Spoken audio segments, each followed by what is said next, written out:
Success is a strange thing. You can spend your whole life chasing it, only to realize at the end that it was never what you truly wanted. My name is Harold. I'm 84 years old. I spent 40 years building a life that looked impressive from the outside, while quietly neglecting the only thing that really mattered. I grew up believing that a man's worth was measured by what he provided. My father worked until his hands were stiff and his back gave out, and he wore his exhaustion like a badge of honor. I admired that. When I was young, I promised myself I would go even further. I would not just work hard, I would become somebody. By 35, I was climbing quickly in my firm. By 45, I was a partner. By 50, we had the big house, the country club membership, the photographs on the wall that proved we had made it. And I was almost never home. I told myself it was temporary. Just a few more late nights. Just one more deal. Just until the promotion came through. My wife, Margaret, would wait up for me at the kitchen table in those early years. She would ask how my day was, and I would answer while scanning emails in my mind. After a while, she stopped waiting up. She learned to eat dinner with the children without me. I remember one evening clearly. My daughter had a school play. She had only one line, but she had practiced it for weeks in our living room. I promised I would be there.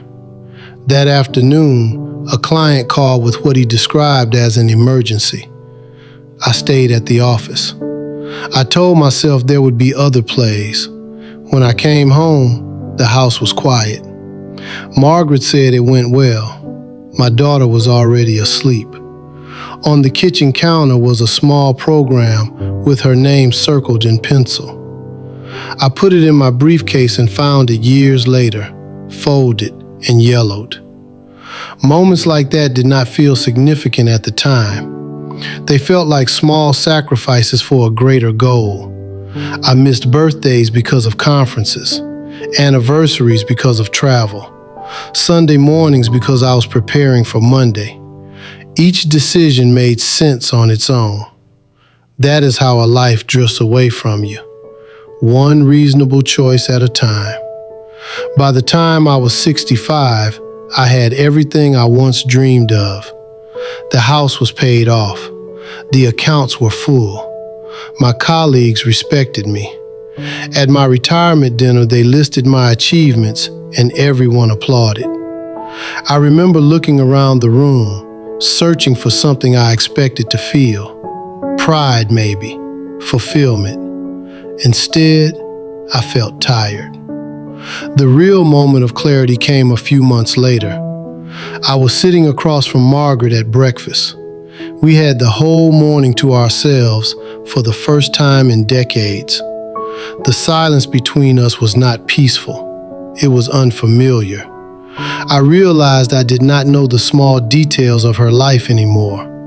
I did not know her favorite book, or what she worried about at night, or which of our children she secretly thought was struggling. I had been present in name, but absent in attention. Our children had grown into adults with stories I had only partially heard. They were kind to me, but there was a distance I could not ignore. I had provided for them, yes, but I had not truly known them. And they had learned not to need me in ways that mattered. What I missed was not dramatic, it was ordinary.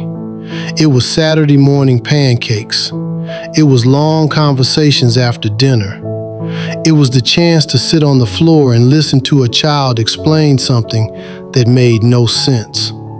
I traded those things for meetings and numbers and titles that no one mentions now. Success gave me comfort, but it did not give me closeness. It gave me recognition, but not connection. And connection, I have learned, is the only thing that stays warm in your hands when everything else cools down. Margaret and I have had time in these later years to talk more honestly. We have forgiven each other for many things, but there are seasons you cannot recreate. There are childhoods that do not come back.